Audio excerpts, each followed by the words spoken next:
Assalamualaikum warahmatullahi wabarakatuh. Saya Herunisa. Pada kesempatan hari ini akan memaparkan sebuah hasil analisis kasus dengan tema rahasia dagang.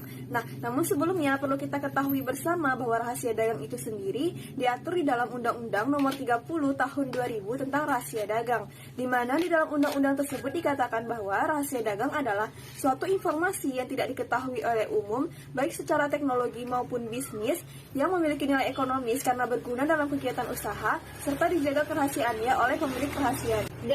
Semakin berkembangnya usaha kuliner di Indonesia, terutama pada bidang catering pada masa ini, di mana membuat persaingan usaha di Indonesia semakin menjanjikan untuk mendapatkan laba dan keuntungan. Nah, sehingga dibutuhkannya langkah-langkah untuk menjaga kerahasiaan dagang yang harus dilakukan setiap pelaku usaha kuliner agar rahasia dagang tersebut tidak dibocorkan oleh pihak lain. Pada kesempatan ini, saya sudah menemukan sebuah kasus dengan judul Kasus Pembocoran Rahasia Dagang Masakan Cake Kuliner khas Sumeneb oleh Karyawan Catering. Nah, kasus pelanggaran ini sendiri terjadi pada salah satu usaha catering, yaitu Sampurna Catering di Kabupaten Sumeneb, Jawa Timur. Di mana Sampurna Catering ini sendiri sudah berdiri selama 10 tahun dan menjadikannya usaha yang menjanjikan. Hal ini menjadi faktor ketertarikan pelaku usaha lainnya untuk mendirikan catering baru.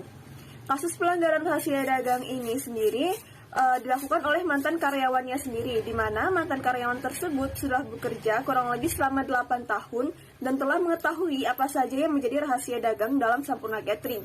Pada saat itu, Sampurna Catering memiliki sebuah resep andalan, yaitu masakan ciri khas kuliner Kabupaten Sumeneb yang bernama cake. Sampurna Catering terkenal dengan cake yang bercita rasa berbeda. Namun, resep andalan ini diketahui oleh mantan karyawan tersebut. Setelah menguasai resep dan tidak bekerja lagi pada Sampurna Catering, bermodalkan pengalaman yang telah dia pelajari, mantan karyawan tersebut membuka usaha dengan model yang sama. Dia membuat menu yang sama di tempat usaha catering barunya. Inovasi baru dari masakan cake tersebut melahirkan cita rasa yang baru yang dapat digunakan untuk meningkatkan nilai perekonomian dan meningkatkan usahanya.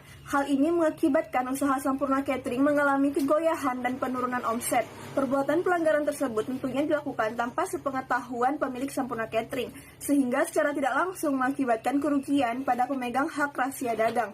Pada kenyataannya, kasus ini tidak sampai pada tahap pengadilan dikarenakan pemilik Sampurna Catering tidak mengetahui bahwa usahanya dilindungi oleh Undang-Undang Rahasia Dagang Nomor 30 Tahun 2000. Nah, terkait dengan uraian kasus di atas, saya sudah menguraikan beberapa analisis yang sekiranya menjadi poin penting dalam kasus tersebut, di mana di poin pertama bahwa pentingnya untuk para pemilik usaha agar mengetahui terkait adanya Undang-Undang Nomor 30 Tahun 2000 tentang rahasia dagang, di mana hal ini bertujuan untuk mengetahui bahwa adanya perlindungan hukum yang lebih spesifik dan khusus terhadap informasi di bidang teknologi dan perdagangan yang sifatnya rahasia dan sangat bernilai secara ekonomi bagi pemilik dalam menjalankan usaha bisnisnya.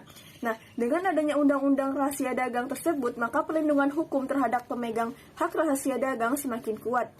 Adapun poin selanjutnya pada kasus di atas, maka sudah jelas bahwa mantan karyawan Sampurna Catering ini telah melakukan pelanggaran sesuai dengan pasal 13 dan pasal 14 Undang-Undang Rahasia Dagang.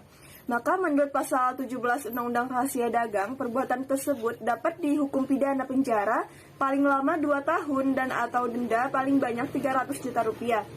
Sesuai dengan ketentuan pasal 11 Jantul pasal 13 Undang-Undang Nomor 30 Tahun 2000 tentang rahasia dagang, maka pemegang atau pemilik rahasia dagang dapat menggunakan haknya untuk menggugat pihak tersebut ke pengadilan negeri dengan ganti rugi atau penghentian semua perbuatan secara pidana diberi perlindungan pada rahasia dagang, yaitu dengan sanksi pidana seperti pasal 323 KUH pidana dan juga secara perdata dalam pasal pokok tentang perbuatan melanggar hukum, yaitu pasal 1365 BW.